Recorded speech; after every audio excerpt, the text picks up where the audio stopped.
हमारा गांव चलता हमारा गांव चलता कि हम पैदल चलता नहीं, सब जिम्मेदारी पाती है, जिम्मेदार की पाती है। अरे सच्चे राम को तो उन्हें पता ही नहीं है, नॉलेजेबल ही नहीं है, वो अंधभक्त है। जब उसका उद्घाटन ही कर रहा था तो अमित शाह कहाँ गया था? अमित शाह बिरला मंदिर दिल्ली। यही तो बात है कि वहाँ नजर ना आए, उसके सिवा कोई नजर ना आए, बस इतना ही। और एक मेरा सोचता है कि मैं ही में रहूंगा। जिस तरह का बयान योगी जी ने अभी कुछ टाइम पहले दिया था, उन्होंने ये कहा था कि ना रहेगा बांस ना बजेगी बांसुरी। में राम मंदिर बना, अगले इलेक्शन में लक्ष्मण मंदिर बनेगा, उससे फिर अगला इलेक्शन आएगा तो सीता मंदिर बनेगा, हाँ, और फिर उसके बाद और इलेक्शन आएगा तो भरत मंदिर बनेगा। टाइम पे अगर कोई मुस्लिम जाता है मंदिर पे तो वहाँ पे कह देगा कि ये तो आतंकवादी लग रहा है मुस्लिम। सही, मतलब आपका ये मानना है मुस्लिमों को दबा दिया गया है? बिल्कुल यही तो है। उसका सारा क्रेडिट जो है बीजेपी या मोदी जी लेने को तैयार है। उद्घाटन इसीलिए तो वो कर रहा है कि वो धार्मिक आदमी का काम है, वो प्रधानमंत्री या मुख्यमंत्री का काम नहीं है, वो धार्मिक आदमी का काम है। वो इसीलिए तो कर रहा है कि हमसे कोई सवाल न पूछे कि काम क्या कर रहा है। धर्म के ऊपर तो वो हो गए। आप देखिए 4 शंकराचार्य देश के, जो कि भाईजान जितने भी मंदिर आंदोलन के नेता थे, आज वो देखिए हाशिए पे पहुंच गए हैं। लाल कृष्ण आडवाणी का कोई नाम लेवा नहीं है, मुरली मनोहर जैसी का कोई नाम लेवा नहीं है, और आपकी बीजेपी में जरूर है साध्वी उमा भारती जी, कल वो कहीं दिखाई दी? हम राय क्या कहता है इसमें, हम तो कह रहे जाओ जैसे तो कांग्रेस चल रही है जी। यहाँ पे तो फिलहाल बीजेपी की सरकार है। बीजेपी की सरकार जो है, जो आप देख रहे हैं ख्वाब में, हम भी ये भी देख रहे हैं, लेकिन घूम के देखते हैं तो खाली देखते हैं पंजाब। अच्छा, मतलब आपको लगता है आने वाले समय में कांग्रेस की सरकार है? कांग्रेस की सरकार। अच्छा, तो जो अभी वहाँ पे अयोध्या में मस्जिद का जो है नक्शा आ चुका है। देखिए हम तो बहुत दिन हो गया देखे हुए जी। लेकिन अभी इस टाइम तो देख रहे हैं कि हाँ अब झंडा है, लेकिन पब्लिक के देखने में झंडा नहीं है। अच्छा। हम कह देंगे झंडा है, लेकिन हम उधर जा रहे हैं तो कह रहे हैं झंडा नहीं है। हाँ, पंजाब जी। आपका क्या नाम है सर? हमारा नाम हसन मियां है जी। तो क्या लगता है 2024 को लेके किसकी सरकार आएगी? कांग्रेस के आएगी जी। तो बीजेपी क्यों नहीं आएगी? बीजेपी आएगी क्यों नहीं, हम धर्म में बंटवारा नहीं करते हैं, वो धर्म में बंटवारा करते हैं जी। जैसे और कहते हैं कि आज हिंदुस्तान में हिंदू परिषद बनाए हैं और हिंदू परिषद हमारा है, तो ऐसे कहते हैं जो हिंदू यहाँ ज्यादा है, मुस्लिम कम है, मुस्लिम को छांट देते हैं। जी। लेकिन मुस्लिम परिसर भी तो बनाई गई है, जिसने मतलब वहाँ पे जो अयोध्या में मस्जिद है उसका नक्शा पास नहीं है, हम नहीं देखे हैं, हम नहीं जानते हैं जी। हाँ, लेकिन मोदी जी कहते हैं कि हमने रोड बनवाए, ये 10 काम गिनवा देते हैं। रोड तो बनवाए हैं जी। मगर हम लोग का दुख देते हैं, हम लोग को गाड़ी दिवाते हैं। अच्छा। हम लोग का जो मंदिर बना है उससे हम लोग खुश हैं, मगर वो धर्म में बाटी लगाते हैं जी। और धर्म में मार खिलवाते हैं। हाँ, लेकिन अभी तो वो ये बात कर रहे हैं कि मथुरा और काशी बाकी है, ऐसे करके जो बातें फैल। हाँ, तो वो अभी हम टीवी में देखे हुए हैं, समाचार में देखे हुए हैं जी। वो जब वो यही बात करते हैं, धर्म के बंटवारा करते हैं। नहीं, हम जैसे बात करते हैं हम जानते हैं तो कैसे झूठ बोल दे। बोलो या ना बोलो का अच्छा है, राम रहीम अच्छा है, कहीं अच्छा है, मगर ये लड़ाई से हमको अच्छा नहीं बुझा रहा है। धर्म के काम है बेटा, सुनो, धर्म के काम है तो अपना मंदिर बनवाओ, सब ठीक है, खुश हैं, लेकिन धर्म की राजनीति मत करो। जी। लेकिन कह रहे थे पेट्रोल के दाम भी सस्ते कर देंगे। नितिन गडकरी जी कह रहे थे 15 रुपए लीटर पेट्रोल मिलेगा। पेट्रोल हमारा गाड़ी चलता, हमारा गाड़ी चलता कि हम पैदल चलता नहीं, सब जिम्मेदारी पार्टी है, जिम्मेदार की पार्टी है। हाँ। और आपको क्या लगता है कि मतलब राम मंदिर ही है बस बीजेपी के पास एक मुद्दा जी 24 के चुनाव के लिए? उनके मुद्दा एक बहुत है जी। हाँ, उनका मुद्दा बहुत है, कभी चल जाएंगे मथुरा, उनके मुद्दा बहुत है। लेकिन जो मोदी जी, जैसे कि मस्जिद का नक्शा पास हो गया, तो जैसे प्राण प्रतिष्ठा में मोदी जी गए थे, तो मस्जिद की भी मतलब प्राण प्रतिष्ठा है, मतलब जैसे भी करते हैं, तो मोदी जी को उद्घाटन के लिए जाना चाहिए कि नहीं? अगर वो प्रधानमंत्री मंदिर के लिए जाना तो मस्जिद के लिए जाना चाहिए कि नहीं? जाना चाहिए, दोनों को जाना चाहिए जी।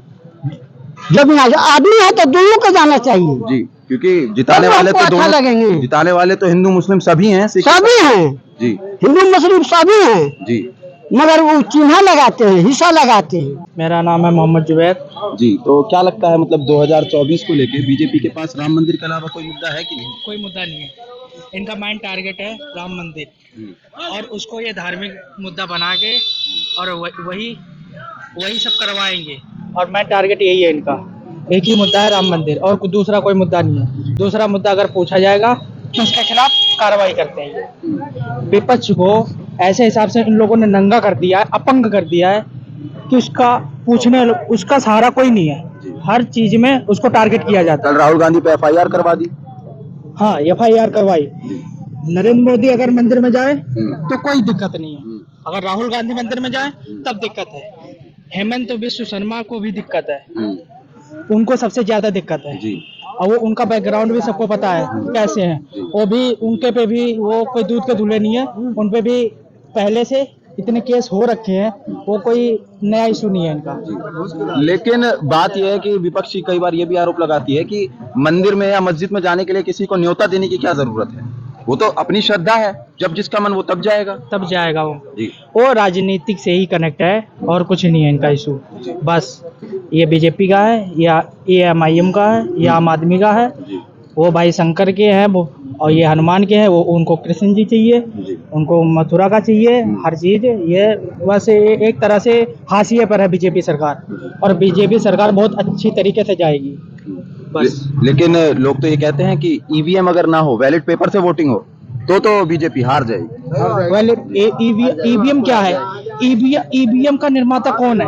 EVM का निर्माता अमेरिका है और अमेरिका खुद नहीं EVM यूज करता है। ये हमारे पॉलिटिशियन को पता नहीं है, हर चीज पता है, लेकिन फिर भी वो नहीं बोलने वाले क्योंकि जो उसका निर्माण कर रहा है वो खुद अपने देश में बैलेट पेपर से करवा रहा है। यहाँ मोदी EVM फ्रॉड EVM चल रही है बहुत ज्यादा, जिनका कोई वजूद ही नहीं है। EVM से अगर होगा चुनाव तो बीजेपी जीतेगी, 100% जीतेगी, 101% जीतेगी। लेकिन बैलेट पेपर से जो अभी बात हुई थी तो वहाँ तो मध्य प्रदेश की घटना है अभी कुछ समय पहले की, वहाँ तो डब्बे के डब्बे चोरी होने लगे थे। वो डब्बे के डब्बे चोरी होने हैं, ये सब सरकार की मिली भगत है। और जैसा कि अभी मोदी जी ने 22 तारीख को कहा कि जो राम जी हैं इतने समय तक टेंट में रहे, तो मुझे बड़ा दुख है। तो क्या आप सभी को भी दुख है इस चीज का? दुख ऐसा कुछ नहीं है कि राम के जैसा बनो आप जी। राम किसी का बुरा नहीं किए। राम के अंदर जितने गुण थे वो किसी में गुण नहीं है। बीजेपी के नेता हो या मुस्लिम का नेता हो, वो खाली दंगा भड़काएंगे और कुछ नहीं करना उन्हें। अरे सच्चे राम को तो उन्हें पता ही नहीं है, नॉलेजेबल ही नहीं है, वो अंधभक्त हैं। भगवान को रहने के लिए मंदिर या मस्जिद की जरूरत नहीं है। भगवान तो अल्लाह है, भगवान है, जो भी है, जो हमारा है, उनको मंदिर और मस्जिद की जरूरत नहीं है। वो कण कण में है, आपके अंदर है, मेरे अंदर है, हवा में है, पानी में है, हर जगह है। उसको टेंट से या उसको जो है मंदिर से कोई मतलब नहीं है। ये कितनी शर्म की बात है कि आप भगवान को बोल रहे हो कि टेंट में रहे, 500 साल जो है कहते हैं बिना घर के रहे। यार कमाल की बात हो गई यार। भगवान को इंसान हो गया कि 500 साल से जो है जंगलों में भटक रहा था। ये सोचने वाली बात है कि राम जो है, राम को उन्होंने कह दिया 500 साल से भटक रहे हैं और यही पार्टी है जो लेके आई है। जबकि सुप्रीम कोर्ट के ऑर्डर से सब कुछ हुआ है, मुसलमानों ने एक्सेप्ट किया, सुप्रीम कोर्ट ने ऑर्डर दिया, उस नतीजे के ऊपर जो है मंदिर बनाया गया। उसका सारा क्रेडिट जो है बीजेपी या मोदी जी लेने को तैयार है। ये कमेटी तो विश्व हिंदू परिषद थी जिसने मतलब मंदिर बनवाया, सारी चीजें करी। भाईजान जितने भी मंदिर आंदोलन के नेता थे आज वो देखिए हाशिए पे पहुंच गए हैं। लाल कृष्ण आडवाणी का कोई नाम लेवा नहीं है, मुरली मनोहर जोशी का कोई नाम लेवा नहीं है, और आपकी बीजेपी में जरूर है साध्वी उमा भारती जी, कल वो कहीं दिखाई दी है? लेकिन अच्छे से रहो सारे। जी, लेकिन मोदी जी ने जैसे 22 तारीख को इनॉग्रेशन किया राम मंदिर का, तो जब मस्जिद बनेगी मई से मतलब मस्जिद का कार्य भी शुरू हो जाएगा क्योंकि नक्शा पास हो चुका है, बड़ी भव्य मस्जिद बन रही है। तो लगता है आपको कि मोदी जी वहां पे जाके इनॉग्रेशन करेंगे और क्या उन्हें करना चाहिए? इस बात के लिए मैं बोल रहा हूँ, जी बताइए। ईमानदार लीडर का ये काम नहीं होता है कि किसी लोग को अलग करके चले, सबको एक साथ लेके चले। जी। ईमानदार लीडर वो होता है जो सबको एक साथ लेके चले, किसी को अलग नहीं करे। जी। जैसे कि 22 तारीख चाहे को मंदिर हो या मस्जिद हो। जी। तो मतलब आप लोग भी यही चाहते हैं कि मस्जिद का भी इनॉग्रेशन मोदी जी ही करें? कोई भी करे, ये सबको एक साथ। देखिए, बात ये है, किसी भी देश के अंदर, किसी भी जो है लोकतांत्रिक के अंदर जो है राजनीति के अंदर धर्म नहीं आना चाहिए। राजनेता का, पॉलिटिशियन का काम है देश को तरक्की दिलाना, विकास करना। उनका जो है धर्म से कोई लेना देना नहीं होना चाहिए, उनके लिए सब बराबर होना चाहिए। और ये बात सही है कि काफी दिनों के जद्दोजहद लड़ाई के बाद सुप्रीम कोर्ट और पता नहीं क्या क्या हुआ, उसके बाद ये मंदिर बना। चलो अच्छी बात है, हम लोगों ने एक्सेप्ट किया, मुसलमानों ने एक्सेप्ट किया, कोर्ट का फैसला था, बन गया, ठीक है, आप खुशी मनाइए, सब कुछ। लेकिन राजनीति, एक प्राइम मिनिस्टर होने के नाते वो ये नहीं होता कि आप किसी एक समुदाय को आप ऊपर लेके जाएं।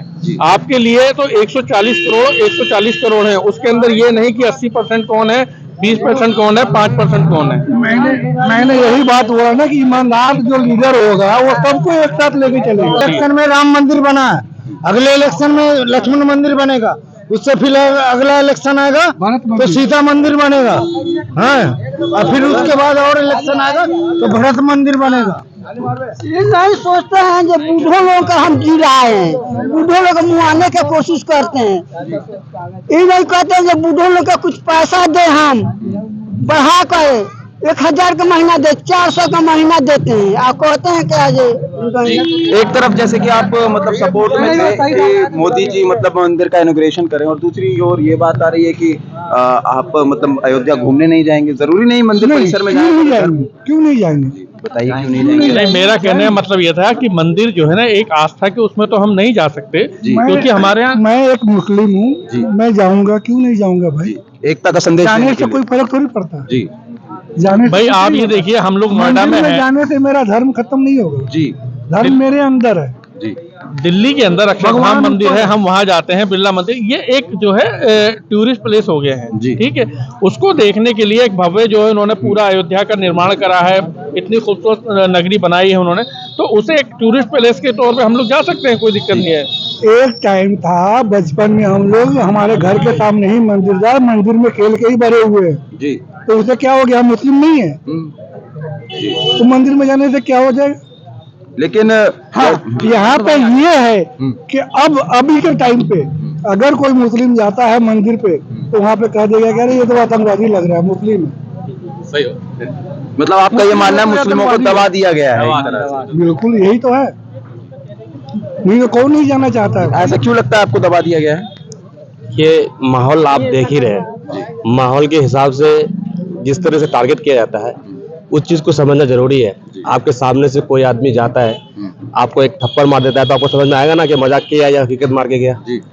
तो इसी हिसाब से जो माहौल बन गया है, ये माहौल एक दूसरे से आदमी, पहले ये भाईचारा था कि भाई सब साथ है, ईद में खीर खाने आ रहे हैं, दिवाली में मिठाई खाने आ रहे हैं, पहले बहुत था जी। पहले हमारे जहाँ हम जिस एरिया में हम रहते हैं जी, उस एरिया में 99% हिंदू भाई है जी, 1% मुस्लिम है। अरे इसी दिल्ली के अंदर जन्माष्टमी में रात भर हम लोग मंदिर के पास घूमते थे, प्रसाद खाते थे जी। बताइए। अभी जाने में डर लगता है। मैं वही तो मैं कह रहा हूँ आपसे, जैसे मान के चलिए पहले माहौल, बड़ी खाई जो है ना, एक ध्रुवीकरण जो हुआ है, जो हमारे और दूसरे समुदाय के बीच में जो खाई जो खींच दी गई है, एक डर का माहौल पैदा कर दिया गया है।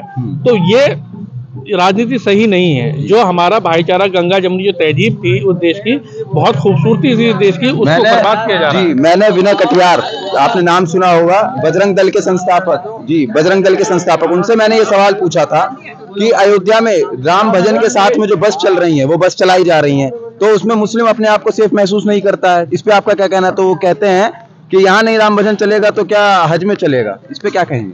देखिए, हमें कोई आपत्ति नहीं है, अगर अयोध्या के लिए स्पेशल बस चलाई गई है तो वो जो है, तो वहाँ भी तो मुस्लिम भाई हैं। नहीं, बस के अंदर अगर चलाई गई है, वो चलाई इसलिए गई है कि आप जो जाके वहाँ दर्शन करें। तो दर्शन करने कौन जाएगा? श्रद्धालु लोग जाएंगे। अब उसमें भजन चल रहा है तो ये तो हमारे पर डिपेंड करता है कि हम उस बस में बैठ के जाएं कि दूसरी बस में बैठ के जाएं। हमें क्यों आपत्ति? अगर हमें आपत्ति, हम दूसरा कन्वेंस पकड़ लें। तो जैसे मतलब अभी अयोध्या का हो चुका है, तो मथुरा और काशी अगर ये होता है तो इसकी सहमति में आप रहेंगे? देखिए, ये तो विवाद जो है बढ़ते जाएंगे और कुछ नहीं है। आप ये देखिए, मुसलमानों ने हर चीज़ को बड़े प्यार से एक्सेप्ट किया है। आपका चाहे मसला 3 तलाक का रहा हो, चाहे मसला आपका ये कहते हैं बाबरी मस्जिद वाला रहा हो। आप मुझे बताइए, मुसलमान से ज़्यादा शांति से किसी ने कानून माना है? आप इससे पहले राम रहीम को देखिए, आप इससे पहले आशा बापू को देखिए, आप इससे पहले हरियाणा में एक थे साधु, उनके अनुयायियों ने क्या किया? करोड़ों रुपए की राष्ट्र की संपत्ति को बर्बाद किया, जबकि उनके खिलाफ अगर फैसला आया। कहीं भी आपने मुसलमानों को बाबरी मस्जिद के ऊपर फैसला आया, 3 तलाक के ऊपर फैसला आया, कोई भी उनके खिलाफ फैसला आया, कभी मुसलमानों को आपने एजिटेशन करते हुए देखा? तो 3 तलाक आपको क्या लगता है, सही है गलत? देखिए, 3 तलाक का जो कॉन्सेप्ट है, पहली बात तो हम जो मुसलमान पढ़ा लिखा नहीं है, पहली बात तो 3 तलाक कोई कॉन्सेप्ट है ही नहीं। 3 तलाक देने का तरीका जो हमारे मजहब के अंदर है, वो जो है गलती जो है हमारे धर्म गुरुओं की है, जो उन्होंने सही तरीके से तलाक का तरीका जो है पब्लिक को समझाया नहीं। कभी आप 3 तलाक एक बार बोलो, चाहे 3 लाख बार बोलो, तलाक नहीं होता है।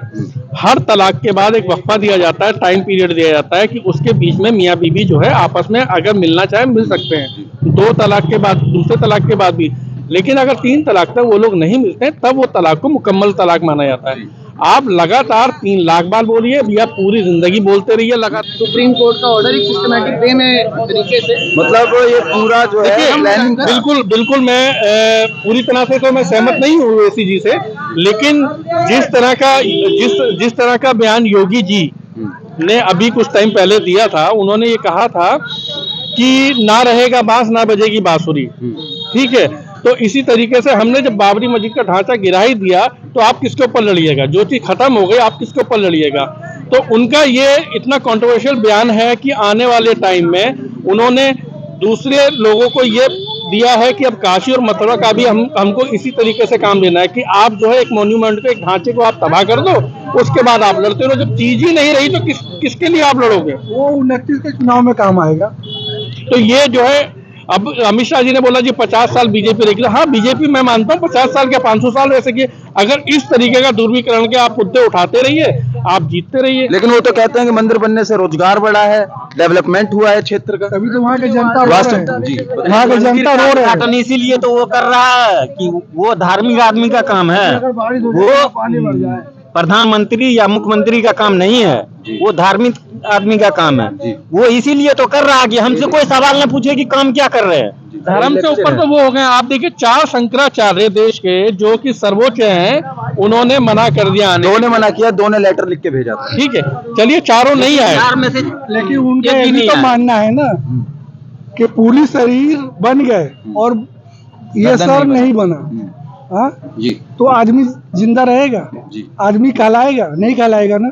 तो वो तो ये भी बोला है ना कि जब पूरी शरीर बन गया, गर्दन नहीं बना, जनाब, तो फिर राम मंदिर मूर्ति का कहाँ कोई से हिस्सा उद्घाटन टूट जाए तो उसको खंडित करके जो हटा दिया जाता है, उसकी जगह नई मूर्ति को लाया की जाती है। ठीक ही है।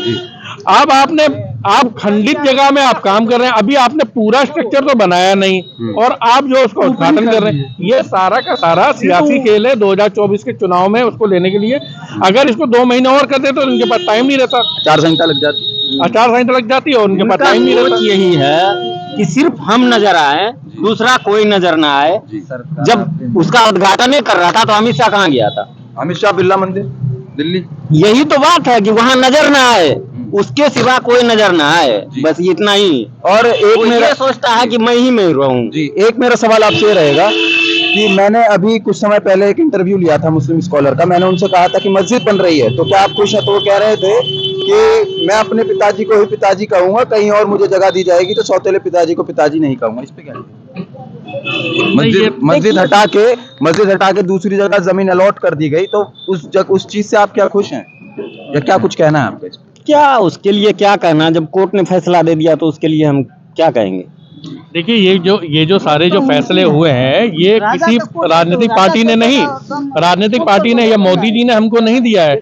ये कोर्ट का फैसला है। सुप्रीम कोर्ट ने कहा है कि भैया जब ये चीज खत्म हो गई है, इसको जो देश की भावना को समझते हुए, एक जो बहुसंख्यक समाज है उनकी आस्था को समझते हुए, पहली बात तो सुप्रीम कोर्ट का ऑर्डर कायदे से आप पढ़ें तो कोर्ट ने भी जो ऑर्डर दिया है वो इसलिए दिया है कि लड़ाई को खत्म किया जाए और बहुसंख्यक समाज जो है उनकी आस्था को देखते हुए उन्होंने फैसला उनके पक्ष में दिया। आर्कियोलॉजिकल सर्वे को देखते हुए। ठीक है, अब वो आप कह लीजिए। और दूसरी बात, जो जहां तक मस्जिद का, वो भी जो कोर्ट के आदेश से हुआ, तो ये मोदी जी या बीजेपी या कांग्रेस किसी पार्टी ने नहीं, ये कोर्ट के थ्रू, और हमें कोर्ट का हर फैसला मान्य है अगर कोर्ट सही तरीके से फैसले कर रही है।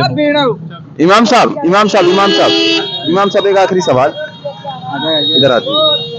क्या एकता का संदेश देने के लिए आप राम मंदिर घूमने जाएंगे?